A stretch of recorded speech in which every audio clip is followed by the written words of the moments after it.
जब दो चर वाले रैखिक समीकरण मतलब linear equation in two variables की बात किया जाए तो बात यहाँ पे कुछ इस टाइप के चीजों से आता है, क्योंकि इसमें थ्योरी बहुत कम होता है और क्वेश्चन ज्यादा सॉल्व करना पड़ता है। थ्योरी से रिलेटेड ये चीज है। इसमें अगर a1 बट्टा a2 बराबर नहीं हुआ b1 बट्टा b2 का तो पहला समीकरण देखना है। समीकरण कैसा होगा? समीकरण संगत होता है। दूसरा, क्या वो हल निकलेगा? तो एक और केवल एक हल निकलेगा। ग्राफ कैसा बनेगा?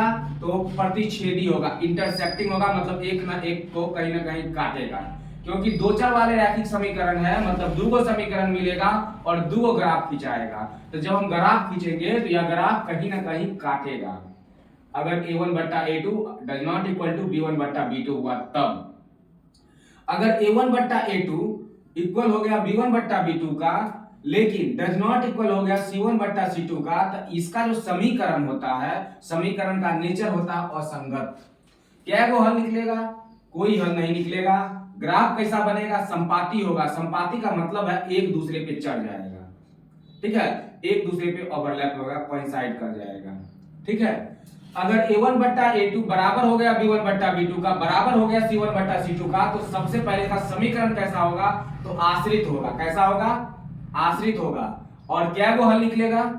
अनेक हल निकाल सकते हैं उसमें से हम। और ग्राफ जब खींचेंगे तो ग्राफ कैसा होगा? तो ग्राफ समानांतर होगा, पैरेलल होगा। इससे ये चीज इंपॉर्टेंट था। अब इसके क्वेश्चन पे आते हैं।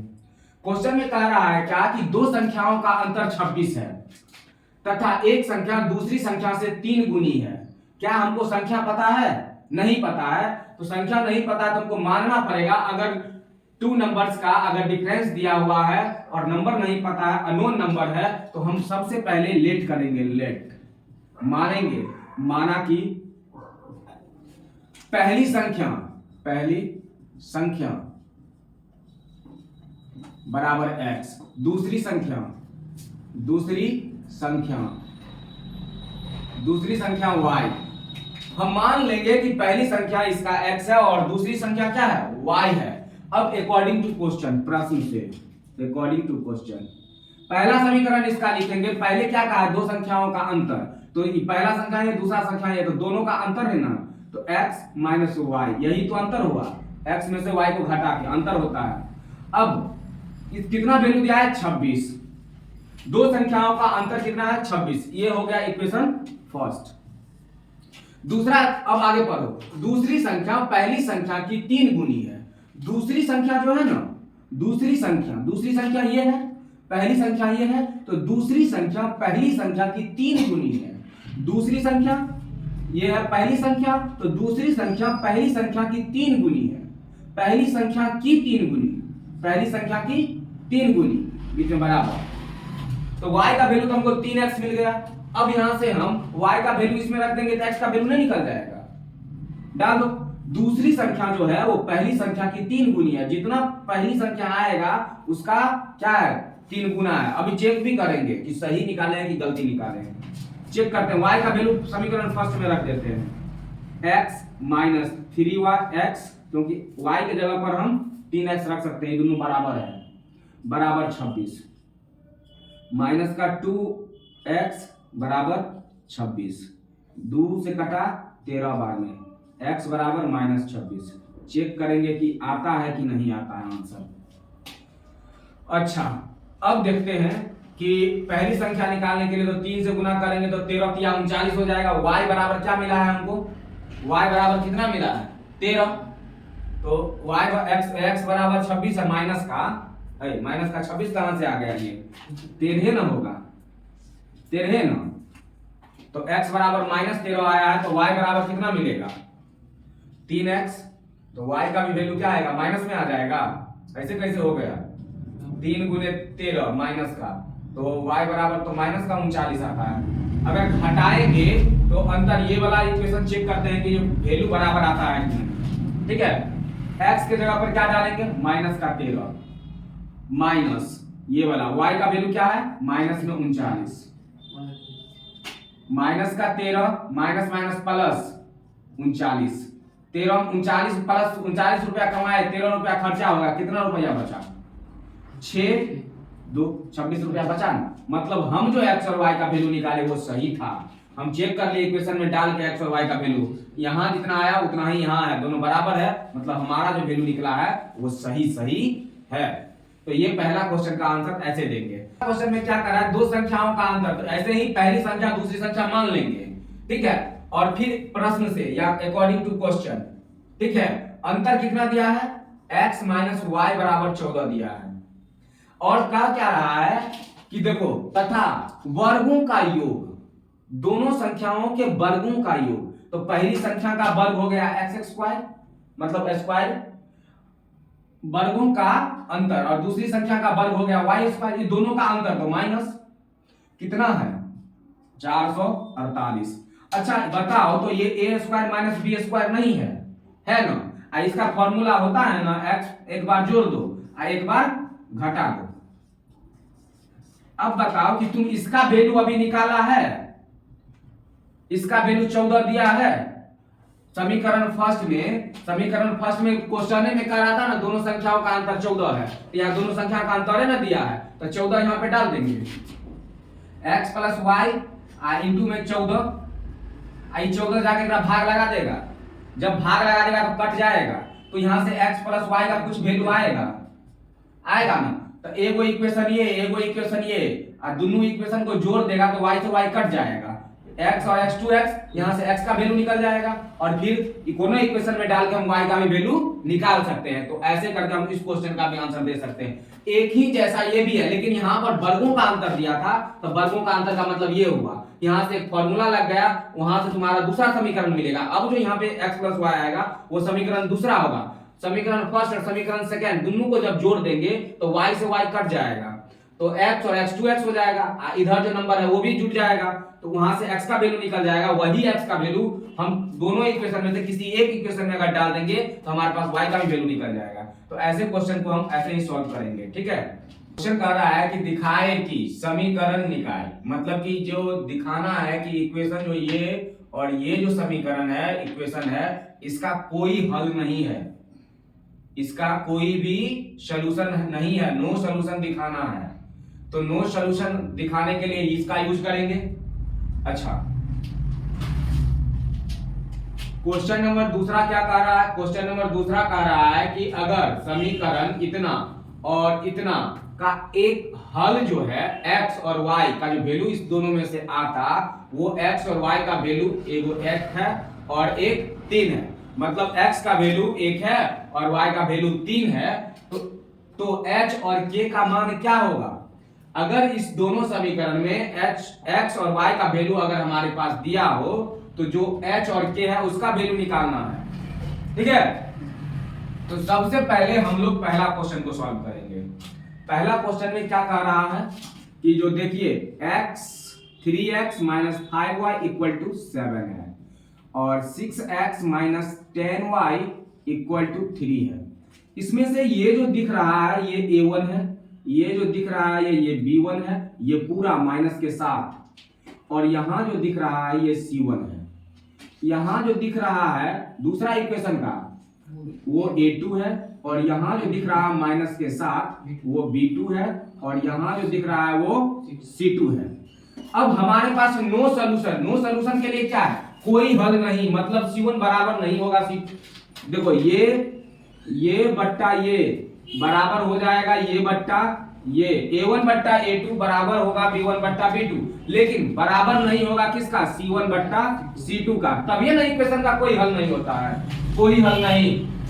तब कोई हल नहीं अगर होना है, अगर कोई हल नहीं होना है तो इसको क्या करना पड़ेगा, a1 बट्टा a2 बराबर b1 बट्टा b2 बराबर c1 बट्टा c2, ये b1 बट्टा b2 और c1 बट्टा c2 ये दोनों बराबर नहीं होगा, ये दोनों बराबर हो जाएगा लेकिन ये दोनों बराबर नहीं होगा। अब इसमें वैल्यू रख लेते हैं, 3 बट्टा 6 बराबर -5 बट्टा -10, ई बराबर नहीं होगा 7 बट्टा 3। दिखाना था कि इसका कोई हल नहीं होता है। तो देखो ये से ये कटा एक बार, दो बार में, 3 एकम 3 3 दूनी 6, 5 एकम 5 5 दूनी 10, ये नहीं आएगा, मतलब 1/2 बराबर है 1/2 का, लेकिन ये बराबर नहीं है 7/3 का। तो ये दिखाता क्या है, तुम पहले ऐसे चेक कर लेगा, सब आदमी पहले ऐसे चेक कर लेंगे और इसके बाद ये वाला लिख देंगे लास्ट में और कहेंगे इसी के वजह से जो यह जो समीकरण है वह इसका कोई हल नहीं होगा, इसका कोई हल नहीं होगा। अगर गलती से अगर वो पूछ ले कि इसका ग्राफ कैसा बनेगा, तो ग्राफ कैसा बनेगा, समपाती बनेगा। अगर पूछ लेता कि समीकरण कैसा होगा, तो असंगत होगा या संगत, असंगत होता। ठीक है, समझ में आ गया। तो दूसरा क्वेश्चन में पहले क्वेश्चन लिख लेते हैं। क्वेश्चन क्या है, 2x + ky = 3 और इधर क्या है, x - hy = 2। अच्छा, इसमें x और y का वैल्यू तो हमारे पास है, x और y का वैल्यू तो है हमारे पास क्या नहीं है, तो k और h जो है वो उसका वैल्यू नहीं है। यहाँ पर कोई ना कोई नंबर आना चाहिए था, नहीं। तो x का वैल्यू क्या है, यहां से 1, यहां पे रख दो x का वैल्यू 1 प्लस k नहीं है तो छोड़ देते हैं। y का वैल्यू क्या है 3 बराबर इधर 3, यहां दोनों को अलग अलग करते हैं ऐसे करके। यहाँ पे x का वैल्यू क्या है 1 माइनस x का वैल्यू तो नहीं है तो x छोड़ देते हैं, y का वैल्यू 1 बराबर 2। सॉल्व करते हैं, 2 × 2 प्लस 3k बराबर 3। इधर सॉल्व करते हैं 3h बराबर 2। ये 2 उधर चला जाएगा, मतलब 3k बराबर 3 - 2 हो जाएगा और इधर से -3h बराबर 2 और ये प्लस में उधर जाएगा तो माइनस का। k का वैल्यू यहां से हम ले आए, क्या ले आए, ये 3 में से 2 चला गया तो 1 और इधर जो 3 था मल्टीप्लाई में इधर आया तो डिवाइड, तो k का वैल्यू हमारे पास आ गया, हंसता मुस्कुराता हुआ। और h इधर से निकाल सकते हैं क्या, 2 में से 1 घटाएंगे तो 1 और इधर से -3 जो है मल्टीप्लाई में इधर से उधर आएगा तो भाग में माइनस का 3। माइनस नीचे में नहीं रहने का मन है तो इसको ऊपर में भेज दो, हो गया। HO निकल गया और KO निकल गया। तो हम इस तरह से दोनों क्वेश्चन को खत्म कर दिए, सॉल्व कर दिए। इसी तरह से तुम लोग भी सॉल्व कर सकता है, कोई भी आदमी इसको सॉल्व कर सकता है। आसान क्वेश्चन था और 2022 में पूछ लिया था, इससे आसान क्वेश्चन और क्या देता। लेकिन आदमी फिर भी अगर नहीं बनाए तो उसका मर्जी। क्वेश्चन मिलता है एग्जाम में कि नॉर्मल पढ़ने वाला ही बच्चा आसान से क्वेश्चन को सॉल्व कर सकता है, अच्छा मार्क्स ला सकता है। अगर कोई साफे नहीं पढ़ेगा, कहेगा हे भगवान तुम्हारे ही के पास हम एग्जाम देने आए हैं, तो उसको कोई पास होने से नहीं रोक सकता है, नहीं। जो पढ़ लिख के जाएगा वो अपने पे विश्वास रखता है कि हम पढ़ के आए हैं तो अच्छा से बनाएंगे, और जो नहीं पढ़ के जाएगा वो भगवान उसका मालिक है, उसके अलावा दुनिया का कोई आदमी उसका मालिक नहीं है। बढ़िया से लिखना भी है, अगर साफ साफ नहीं लिखेगी, घसर फसर के लिखेंगे तो पता चलेगा क्या कि नंबर देने के टाइम में वो कंजूसी कर लिया, 2 नंबर की जगह 1 नंबर देगा। इसलिए साफ सुथरा, एक थोड़ा सा गैप छोड़ देंगे तो क्या हो जाएगा, नहीं, साफ सुथरा। तो पहला समीकरण है ना 3x + 2y = 5, इस बट लाइन खींच दो एगो, और दूसरा समीकरण लिख दो ठीक सामने सामने। अब बीच में जो लाइन है इसको मिटा दो, मिटा दिए, यहां से बराबर हटा देते हैं। बराबर होगा तो बराबर देंगे, x से x काट दो, y से y काट दो, अब कोई कटेगा नहीं किसी से। 3/2 बच गया, इधर 2/-3 बच गया और इधर 5/7 बच गया। बताओ तो ये बराबर है नहीं है, ये बराबर है नहीं है, तो ये a1/a2 b1/b2 और c1/c2 तीनों में से कोई बराबर नहीं है, मतलब पहले नहीं बराबर हुआ, इसलिए ये क्या हो गया, संगत हो गया। हल क्या वो निकलेगा, ए को निकलेगा। लाइन कैसा, ग्राफ कैसा बनेगा, तो प्रतिच्छेदी बनेगा, इंटरसेक्टिंग बनेगा। तो बस हो गया, ऐसे ही कर सकते हैं इसको, ऐसे ही बना सकते हैं इसको। नहीं कुछ आता है, पहला समीकरण लाइन खींचो बीच में और दूसरा समीकरण उसके ठीक सामने, बीच बीच से खाली मिटा दो, जो कटने वाला होगा कट जाएगा, जो बचने वाला होगा बच जाएगा, इसके बाद तुलना कर देंगे। क्वेश्चन कह रहा है कि m के किस मान के लिए निम्नांकित रैखिक समीकरण के युग्म के कोई हल नहीं होगा। समीकरण कहाँ लिखल है, समीकरण लिखवे नहीं किए, हद हो गया।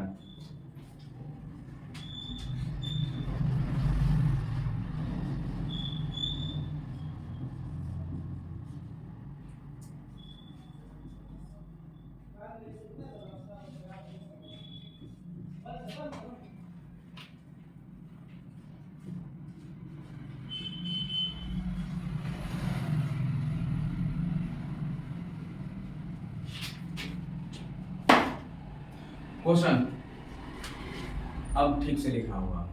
क्वेश्चन सुनो, क्वेश्चन में क्या है कि m के किस मान के लिए, व्हाट वैल्यू ऑफ m के किस मान के लिए, m के किस मान के लिए रैखिक समीकरण, मतलब ये दोनों समीकरण जो है उसका कोई हल नहीं होगा। m का कौन सा वैल्यू रख दे, ऐसा m का ऐसा कौन सा वैल्यू रख दे कि ये दोनों इक्वेशन का कोई हल नहीं निकलेगा, कोई हल नहीं निकलेगा। इसके लिए हमको क्या करना पड़ेगा, तो हम देखेंगे इसमें कोई हल नहीं कौन दे रहा है, दूसरा नंबर लगा दो वहीं पे A1, इसके नीचे कुछ नहीं।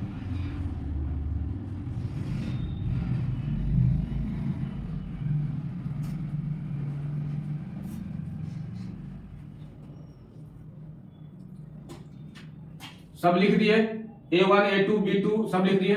अब चेक करते हैं, अगर कोई हल नहीं हुआ तो क्या होगा, A1 बट्टा A2 बराबर B1 बट्टा B2 बराबर नहीं होगा C1 बट्टा C2 का। अगर कोई हल नहीं है तो A1 बट्टा A2 बराबर होगा B1 बट्टा B2 बराबर नहीं होगा C1 बट्टा C2 का। M का वैल्यू निकालना है हमको, 3 बट्टा 2M माइनस 1 बराबर 1 बट्टा M माइनस 1 बराबर 1 बट्टा 2M माइनस प्लस में 1। ये बराबर नहीं है, ये बराबर नहीं है। अब ये दोनों बराबर है ना, इस दोनों को बराबर अलग से करके निकालते हैं वैल्यू m का। 2m माइनस 1 बराबर m माइनस 1, बाय क्रॉस कर देते हैं, 3m माइनस 3 बराबर 2m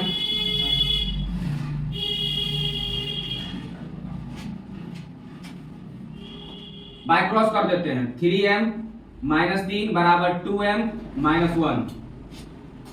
अब ये अगर m इधर आ गया 2m तो ये घटा देगा इसको और बचेगा m।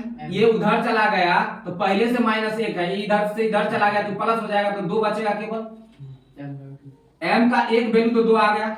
अब इधर से देखते हैं, ये इसके बराबर नहीं है, बहुत बढ़िया नहीं है, तो हम क्या कर सकते हैं भाई, लो नहीं लिख दिए m, फिर बाय क्रॉस करो, 2m प्लस 1 बराबर नहीं है किसका, m माइनस 1 का।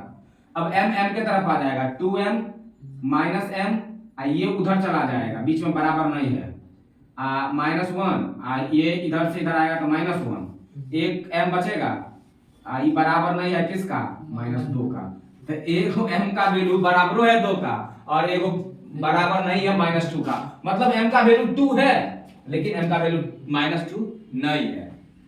ठीक है, तो m का 2 वैल्यू रख देंगे तो ये दोनों समीकरण का जो निकाय है वो क्या हो जाएगा, इसका कोई हल नहीं होगा, संपाती होगा ग्राफ और असंगत हो जाएगा ये।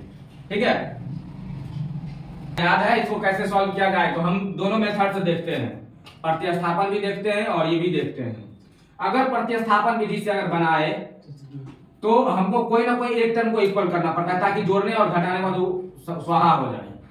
तो हम अगर बीच वाला को स्वाहा करना चाहे तो बीच में दोनों साइन माइनस माइनस का है, तो हमको क्या करना पड़ेगा, दोनों समीकरण को जोड़ना पड़ेगा या घटाना पड़ेगा, घटाना पड़ेगा। अलग अलग साइन रहता तब ना जोड़ते, साइन तो केवल एक ही है, माइनस माइनस का है, तो हम दोनों समीकरण को क्या कर देंगे, घटा देंगे। लेकिन घटाने से पहले हमको एक काम करना पड़ेगा, इसके पीछे है 5 और इसके पीछे है 2, तो हमको दोनों जगह बराबर अंक लाना होगा। तो ये पूरे इक्वेशन में से y के पीछे वाला से गुना कर देते हैं 2 से, और इस इक्वेशन को इसके पीछे वाला से गुना कर देते हैं। इससे क्या होगा, यहाँ इक्वल और यहाँ इक्वल आ जाएगा। कर दो पूरे को गुना, 15x माइनस 10y बराबर 60, और इसको करो 8x माइनस 10y बराबर 25। हम दोनों इक्वेशन को क्या कर दिए, कोएफिशिएंट को y का कोएफिशिएंट लेकर गुना किए। इससे क्या पैदा हुआ, यहां दोनों एक जैसा नंबर आ गया। अब हम क्या करेंगे, समीकरण क्या करें, समीकरण फर्स्ट माइनस सेकेंड कर देते हैं। इसमें से इसको ले जाके घटा देंगे, क्या इसमें से इसको घटा दें, इसमें से इसको घटा देते हैं, मतलब नीचे वाला घटाएंगे, साइन बदल देंगे। घटाओ में तो सबसे खूबसूरती यही है कि साइन बदल जाता है। 15 में से 8 चला गया चांद, कितना बचा, 7x। अगर 15 में से 8 चला गया कितना बचा, 7। ये दोनों स्वाहा हो गया, बचा कितना, 60 में से 32 चला गया, कितना 28। 7 चौक 28 कटा गया, 4 आ गया x का वैल्यू। अब बताओ समीकरण फर्स्ट या सेकंड में हम x का वैल्यू रख दे तो y नहीं निकल जाएगा? निकल जाएगा, खुद निकाल लेना अपना बढ़िया से। अब अगर ये तो प्रतिस्थापन विधि से हम किए, अब बढ़त गुणनखंडन विधि अगर लगाते तो हमको ये याद रखना पड़ता कि x बटा b1 into c2 minus b2 into c1, और फिर y c1 a2 minus c2 a1 और बराबर 1 बटा a1 b2 और माइनस a2 b1। ये याद रखेगा। अगर नहीं हो याद हो रहा है तो यहाँ पर b1, यहाँ पर b2, यहाँ कहां से b2 आ जाएगा? यहाँ ना b2 होगा, फिर यहाँ c1, यहाँ c2, ये x वाला हुआ, यहाँ a1 a2, ये y वाला हुआ, तब ना ऐसे ऐसे गुना हुआ है, ऐसे ऐसे गुना हुआ है तब ना। हाँ, लास्ट वाला में हम क्या रखते हैं? लास्ट वाला में क्या रहता है? b1 b2 b1 b2, ये चेक कर लेना, ठीक है? ये ऐसे आप बाय क्रॉस कर दो, तेरी मेरी करके, बीच में खाली माइनस होता है, ठीक है? बाय क्रॉस कर दो, एकरा से, ये y का वैल्यू दे देगा, फिर बराबर, फिर एक बार इसको इसके बराबर करके y का या x का वैल्यू निकलेगा, फिर एक बार इसको बराबर करके निकलेगा। या फिर ऐसा भी कर सकते हैं, इसको एक बार इसके बराबर कर देंगे, x का वैल्यू दे देगा, एक बार इसको इसके बराबर कर देंगे, फिर y का वैल्यू आ जाएगा। समझ में आया? चलो, तो इस चैप्टर में जो इंपॉर्टेंट था, 2 नंबर में जो पूछने लायक क्वेश्चन था वो सब हम करवा दिए। अब आने वाला टाइम में हम लोग 5 नंबर का भी करेंगे, ठीक है? टाइम खत्म होने के कगार पे है, इसलिए क्लास 1